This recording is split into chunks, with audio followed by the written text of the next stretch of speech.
Good evening, my lovely viewers. Here's Roshika Ali once again with an amazing guest today on my podcast. It's Mr. Christer Edman. He's called Christer Coach, and he is a coach for career well-being. And we need all kinds of well-being in our lives. And career well-being, yes, that is the need of the hour. So without further ado, we're going to start our conversation with Mr. Christer Edman. And first of all, I would like to welcome you to my show. And I would like to thank you for taking your precious time out and, giving me, important information today.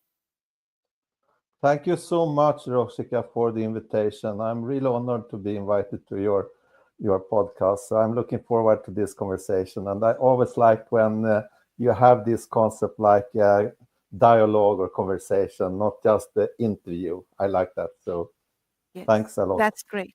That's great. That's great. All right. So, for our viewers and for me as well, because this is a new concept. We do not have any career well-being coaches in Pakistan. So, could you tell us what your profession is about and what it Yeah. entails? Yeah. First of all, I want to say that I'm working together with my business partner, also wife, and Rosha. So we are doing something called dual coaching, and that's not so common either. It's usually just one coach or coaching. And we are also starting up now and we are using AI. So we have a combination of using AI together with the personal coaching. So that's also a concept we have started up with. And well-being coach is a coach and career which combines the whole holistic perspective of a person. So we are not just into career as workers or someone who was doing a career in a professional way, because the personal life is equally important. So that's why it's well-being. So for example, if you're into a career which doesn't have your values and your passion, then you will never be happy with this kind of career. So it's so important to look at the person from a holistic perspective, not just talking about the career from a job perspective. Then it's also important to understand what is needed for well-being. Yes, of course, it's a job. And if you have a career with a path which is obsolete, more or less, when you are having some kind of knowledge which is not needed in the society or from business, it's important to understand what do I need to do instead for building my career in the future. And well-being is so important to understand how it affects both the job and the personal private life, and have the integrity so you know this is the way I am doing at the work, this is what I'm going to do when I'm at home and my family. Because there are always happening things in our lives, and if we are not aware of those things, we can end up in a very wrong place. So I was thinking so much about what name I shall use, because I was actually helping people in their careers. I noticed when I was working as a project manager that the challenges were more on the private side. And that was when I was working as a project manager at IBM. And then I decided I want to work with a person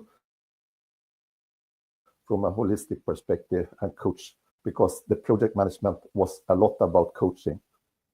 So a well-being coach and career covers the whole life, I should say. Thank you. Thank you so much for explaining it for me and for my audience. Um, could you tell me what are some of the common challenges which people face when they cannot achieve career satisfaction? Uh, like, how do they, first of all, how do they know that, this is not the right fit for me anymore? Or, because you see, for most of us, it is a question of, making ends meet, a question of meeting expenditures. That's correct. And that is, I should say, the challenge is to find a job which is both your passion and there is a business need for it, or a need in the society so you can get paid for the work. So the biggest challenge is to actually get to know yourself first of all. What is my passion? What are my values? What would I do even if I didn't get paid? And how can I change that path into something which is giving me money and I can continue to work with? I will give an example. When I was working at IBM as a project manager, I spent half night with projects which were not paid because it was my interest to go into Second Life, which was a virtual IT like world. A Second Life was you are playing with avatars and so on. And this was like 15 years ago and so on. So I have always followed what is interesting for me, what I think is my passion, and then I'm doing it. And I like so much to communicate with people from different countries and with different cultures and experiences. Many people were saying to me, why are you so interested in social media? You are spending so much time and you are doing this or that. Then IBM started with layoffs because there were many jobs were disappearing to Asia mostly and to India as a start. So it was knowledge transfer. So I was involved in those projects as well. And then I was thinking, I want to do this, but how can I earn money on it? And later on, I got a chance to actually use a platform. I got a chance to create a solution in a it was an application called Grouply. It was actually laid down when Facebook was launched on the on the stock market. And then I was working with that application, Grouply, and I created a solution. And then I was living in a local area, Hallstavik. That was north part of Stockholm. And I met the project manager for a network there. And then when I met him, I presented my ID because I had created a good presentation. And I said, I want to do a project within this local area with 6,000 inhabitants. And he said, oh, that looks nice. Can you do this here? Yes, I can do it. And I want to apply for this so we get the project. We got $15,000 for me, and I could actually use it how I wanted. Later on, I become a project manager for the whole network. So I replaced that current project manager. And that is an example to follow your dreams and see a possibility in the future. And of course, do a research what is coming in the future. For example, now to combine AI with some kind of knowledge, passion you have, and combine those two things I believe in. So my wife and business partner told me, Christer, you have been working with IT, you have built websites, you have been doing all of those things, been project manager and coaching people, but AI is coming. Then I start to do a little research. In 2025, will 50% of the jobs need AI, knowledge about AI. So it doesn't matter if we say, I don't like AI or what we say. It's better to get to know about something and how it works and take the control over your own career for the future. So that's my advice to those who are thinking, what can I earn money from? Yes, yes, that is very wise, very wise. This is what we should grasp. This is the knowledge that we should get how to use AI to our maximum advantage. So, Yes. Mr. Edmund, could you tell me how AI can help you in your job? I mean, your job involves, speaking to a lot of people, trying to first of all get them to self reflect, get them to delve deep inside themselves and find out what it is that makes them tick, what it is that they really like. Because with some people, and it's also a cultural thing, because you see, like in Pakistan, we have very few career choices open to us, because the parents and the society, and there's a lot of pressure that A, you can become a doctor, B, you can become an engineer, C, you can become a lawyer, and D, last of all, when nothing works, you can become a teacher. So because we don't have like a lot of options open for us. So, how will you work with people like us using I, AI? I would say, like, what is so important when talking about what you are mentioning now, that is culture and traditions. And for example, if you are used and have a habit, and people and as parents are saying you shall go into this, or the society is saying this is the career path, then you need to do something for working on an international level. So Rehan School is an international education school where people are learning about different ways and then interact with people on an international level. We need to understand the power of both global work and also the local work. And if we want to create a change, it's so important with AI. And AI in this situation can help us to be more efficient in the work. For example, we created some forms now so people can go in, and then I use AI after their answers. We are using something called the Wheel of Life. It has 8 different pie cakes, you can say, about relationships, about financial things, and about the environment and your free time, what you're doing then, and so on. So there are different parts you can actually evaluate between 1 to 10 each pie cake of this wheel of life. It covers all the parts. And when they have done that, then we use AI for the answers, and then we go through it, and they will get an action plan. From that action plan, which is based on their own answers, without we are spending a lot of time, they can do it. And then they can come back and see if they want help from a coach from us. So they can do this assessment. We call it Wheel of Life assessment. And that is also for the full assessment or for leadership, for leaders. Because if you are actually an executive and you are sitting and you have a lot of challenges, you don't have time, you are not interested in going through the whole Wheel of Life, you know exactly what you need help with. There is a short way to just get, this is what I need help with, and you get a plan based on the goals. The goal setting is so important, and the action. So when you have got that, of course, we are checking it, we are going through it, and we send it back to the client, and then they can tell if they want help with their career path, or if they are feeling okay, because they have got, okay, I need to continue to work with that. So that is an example of combining AI with a simple form, and then what we are doing as coaches that can help you. That is great. Yes, that I mean, like AI can help us sift through information and try to get like find common grounds, and we can evaluate better with AI. So tell me something about the Wheel of Life that you designed. Uh, how did you Uh, design it? Did you design it yourself, or is was that a no, model that you picked up? it's a model. I am an international coach. I have a professional coaching certificate, and it's called PCC, and that is from International Coaching Federation, which is the organization who are actually doing an assessment. It's every third year. Then you need to take on and show that you really are a professional coach. And the Wheel of Life is the first part when you are meeting a client.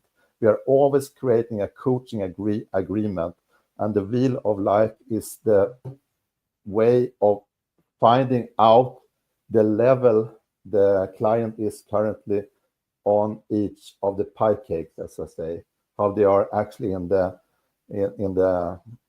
personal life, relationship, Yeah. or the business, the financial, the environment where they are living, and so on. So the Wheel of Life is a very good tool, I should say, for actually evaluate a client's current situation.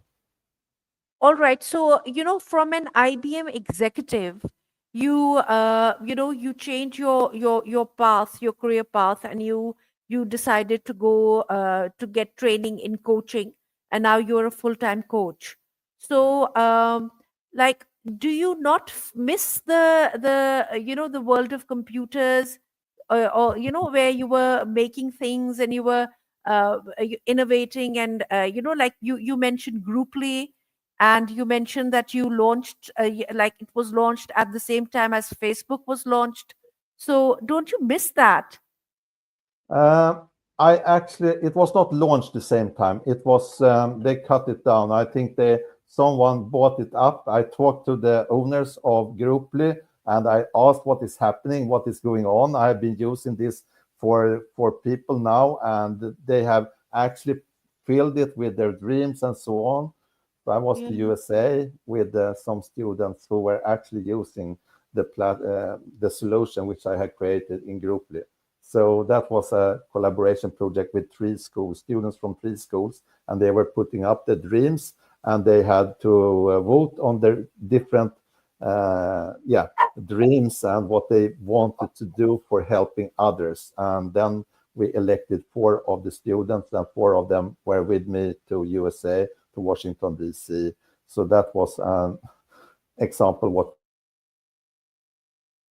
we got Yeah. out from using this platform. And I miss sometimes, I should say, the collaboration with other people. And there were so many experts who were so talented in actually doing the solutions. And when I worked at IBM as a project manager, I met so many. But I was more interested in people, because when I worked with people as a project manager, I noticed the most important was that they were feeling happy, that they were feeling pleased, that they could do their best, that they were not scared for the future. The Swedish were actually doing the knowledge transfer, and they would lose their own jobs. What happened with them? Are they eager to teach the workers from India? It was workers from India, from Bangalore, coming to Stockholm, and I was the project manager for doing the knowledge transfer, be responsible for that. And the Yeah. workers from India, they were, no, I don't like to be in Sweden. It's so cold. It's so boring. I have no friends. I miss my family. It was so Oh. many things related to the coaching as a project Mm. manager. So I Mm. had to sit with them and coach them and listen what situation, what can they do, how was the. So then I Mm. learned what is important, and I have always seen the tech parts as tools. They are not the goal. Oh, Technology, yeah. they Yeah. are Yeah. what makes things possible. So I think what is more important for me, this is how we can use technology, use the people in the best way, so the people are happy, the technology will improve all the time, because people are always into improving things. But we shall never forget the people. If we forget the people and think they can be replaced, then we are not using the creativity. So creativity is so important, to see what can people do instead, so they have use of AI. So AI is something which can help people, but it can never replace people in Of the course. personal, emotional happiness and the feelings and everything. Those are technical things which we need to understand. And we also need to have a policy. How do we take care of people who will be laid off? How we take care of a society where AI is taking over more and more. I was listening to a program on TV today. They were talking a lot about how AI have impacted the news and the media and so on. Can we trust what we are hearing? Can we trust what we are seeing? What happens with the youth when they are coming into this AI world? Do they read books? Do they have any history and so on? And they can believe everything what they are hearing, and what is happening then, that there are coming a lot of followers who are following a leader who they have no idea where did the leader come from, what is the value the leader have, and so on. So we really need to understand how AI impact in many ways, and that is a knowledge we all can work for knowing and actually get more knowledge about before we start up, because AI can never replace the creator. We need to be very careful when we are using and talking about AI and how it can be used, because Otherwise, we might lose the good connection with other people. For example, we have this possibility now, and we sit here. I would not be happy if you were a robot. I have read Yeah. little bit about you, your story, what you have done before. I always do a research for the person. If someone is interviewing me, I'm doing exactly the same with all people, the students, everybody. So I understand a little bit, and I can understand a little bit about your background, what you're coming, what has what you have gone through in life. That creates a relationship, and we can't do business if we are not having a relationship. Otherwise, it is like self-driving cars. Then I can put my robot in that self-driving car and say bye to them, and they fix the things, and I go and do something else. So they can interact with each Mm, other. So I am mm, so much into that we need to have the personal relationships with people mm. and use AI as a tool. Never forget that. Yes, yes, very, very true, very true. So, Mr. Edmund, could you tell me a little bit about schools in Sweden, and how are they training the children for AI and for this technology revolution? I am. I have to say honestly, I don't know if they are doing and how they are doing. The last thing I heard was that they removed the mobile phones from the children, the smartphones. So we have a very strange system with, I should say, students who are not respecting the teachers, and they are. I should say we have a challenge here in Sweden, because I think we need to understand we shall not remove technology. We only need to know how and when we shall use technology for the students and for the teaching and learning. Otherwise, we are on the wrong way, because I am afraid that the Swedish children actually they will lose, and then they go to TikTok and they go here and there, and now they are talking Yeah. about actually increasing the age when they are allowed to create an account, a social media account, and such things. And those things I think are actually the wrong way to go.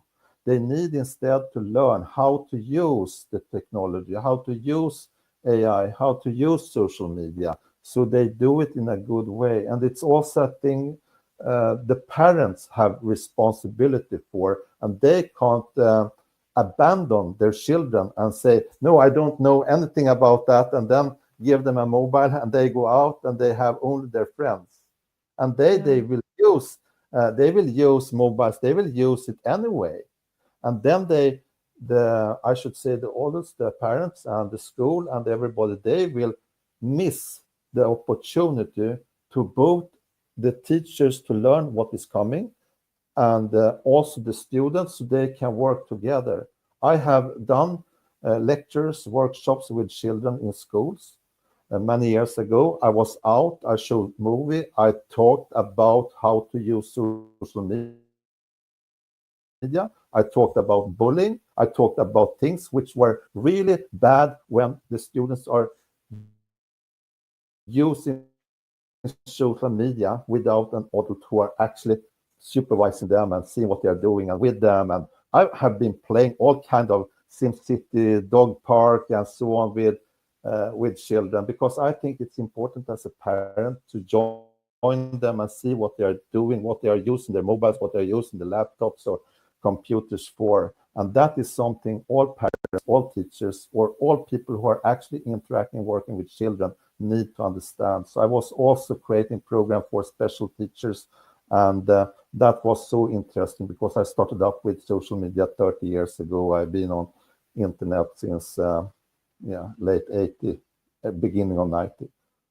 So I think Mm, it's so important. So I would say I'm a little bit afraid of the Swedish schools, and the children are not getting the knowledge they need. I heard a program they are actually starting up with selling. If you talk about e-commerce, and they are using Shopify and they are using things and they are selling, but what is the risk? What are the risks with doing that without the adults, the parents, and the teachers to understand? teachers are using it for selling all kind of things. And then we also have the black, I would say Black there are market. there are so many risks if you are leaving the children out instead of you're Yeah. joining them and be a part of their daily life and what they are doing. That is Yes, my certainly. yeah Certainly.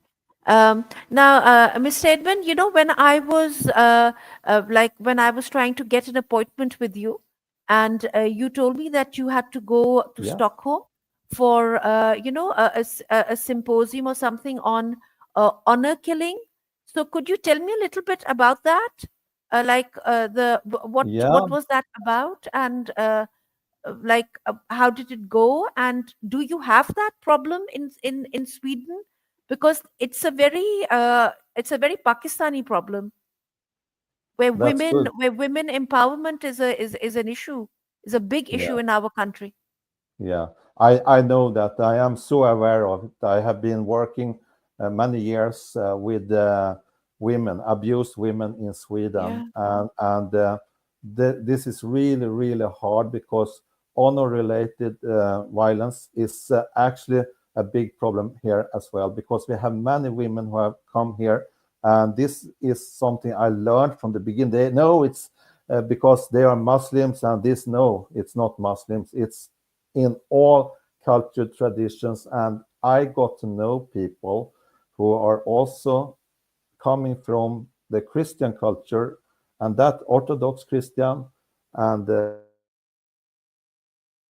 radical, I should say, Islamic culture and the old culture tradition. So I met actually people who are working with those things, writing books, and they are very knowledge about those things. So I talked to many women about those things, and I also met a woman 2015 or 16, and she came to me when I was a coach working for a competence company as a coach, 5 years as well, and I asked her, how can I help you? And she was just looking at me. I was silent. I just waited.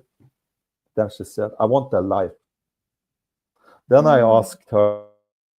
her, how would a life for you look like? And can you tell me a little bit more? So I want to really know what a life for you would look like. And then she started to talk and told her story, changed identity 3 times, murders, horrible things. And that's something which I felt it here. And then I was with her. Okay, what do you need now? And then I followed her. I followed her. I followed her. I talked. She could call me in the middle of the night. It didn't matter. How are you feeling? Because I had to build trust, the trust first. Because when I had built trust, then we could continue the work. So, and That's later great. on, Yeah. I could help her with actually taking on an education to social worker, so through my So company, now she's all happy and and settled, also and started she's up an organization. Um, she is still, hidden, because all the women who are abused, I should say, they also have the after violence. There is the yeah, violence when something is going on, but the yeah, after violence is that you don't get the financial support from society, you don't have the yeah. family, Mm. the Mm. friends, the culture tradition are like, no, it's like they are not a part of the society, and they are Mm. not getting the best support which they need, so they feel safe and secure. So the meeting I was on, it was related also to the work I am doing with those women. I am doing it together with Rosha from Pakistan. She has learned me a lot about how Pakistan is working. That's we are coaching together. So we are doing the dual coaching, and we are also Okay. talking about how we can help people with help of my experiences from working with them. I have been working with also the criminals. I've been working 9 years in prison, so I have the other side experience as well, because I Oh. also work with them. So I know what is happening, why the men, the boys are having this kind of violence. We don't want to say that they shall be punished and so on, because that's a family thing. Because many times it's not only the men, it coming from their families, from their relatives. It can be like a whole system which is actually supporting this kind of honor culture, honor related violence. And that is so hard to work with. So I was therefore actually talking about my experiences and also what we are talking about when it's related to what is going on in Pakistan, like an example. So we are trying to build up something which can help people in Sweden, because here it is new now with the new governance. They are saying we will actually focus on honor-related violence in Sweden. They didn't accept that it was even existing before, but now it's something which they are working on in every municipality in Sweden, because this is so many people in Sweden. I read somewhere it was like 70,000 of the girls who are actually living under this kind of situation in Sweden. And with what your situation in Pakistan, 270 million people, and then how many women in the families are suffering, and the girls, and they are not allowed to shows if they want to wear cover or like go in a burqa, for example, when you're just 12, 15, or not able to even able to shows if you want to wear it. You can't even run. You're like, Yeah, you what? can't. Yeah, No, really. no. Yeah. So I have heard so many of those things and talked to so many women. I am helping also an asylum seeker. That's a woman who came here with 2 children, and when she was coming here, she was living in a rural area in a suburb, and there were gang violence, and there were like, I I knew this is totally wrong place for them to live in. They will pick up the children immediately Mm, into the gang, because when you are mm, coming and you don't know the language and so on, and they are starting up with play football or give them something, and they are dragged into this gang violence. So I helped that woman to come to another place and secured with an owner of apartments or buildings, so that woman could actually move to a safe place with the children instead of staying there as an asylum seeker. So the meeting was a lot about talking about how can we get funding, like how can we work together, and I want to create some project between Pakistan, Sweden, so we can have this exchange. So I said, I want to do those lectures and workshops together with Rosha, and we are doing dual coaching. So we really want to do this together. And then I got to hear, if you can create something together in Pakistan, maybe in the future we can arrange this kind of exchange. But I should say it's very important to act now. We don't mm. have time, I say, because right now there are girls, there are women who are forced to marry someone they don't, and they are getting killed. They are Yeah, getting killed. That is the truth, actually. Recently, that it is. was who she was pregnant and she was killed, and Yeah, they were not accepted. They didn't accept the husband, and that is what can happen, or the marriage. Yeah. yeah. So it's so hard when talking about those things, but I think we can't be silent. We must talk about those things, and it's especially important as the men, as me as a man, also talking about those things. That's right. That is the thing. I wish we had more well-being, coaches like you in our country. And I've had a lot of fun talking to you today. I've taken a lot of your time as well, but it was so informative, and I learned so much. And like it was a real pleasure. Thank you so much, Mr. Christer Edman, for giving me your time today. Oh, thank you so much for inviting me. It was so important. I think the topics we are talking about, and thanks a lot. Yeah, And very good interview. thank you. Now, this Thanks brings and me all to the the best. this brings me to Thank you. the end of my show, and we would like to thank Mr. Christer Edman for his precious time and for giving us such marvelous and detailed information. Thank you so much. Thank you, sir. Thank you. Thank you. Thank you so much, Thank you. Thank Roshika. you. Bye.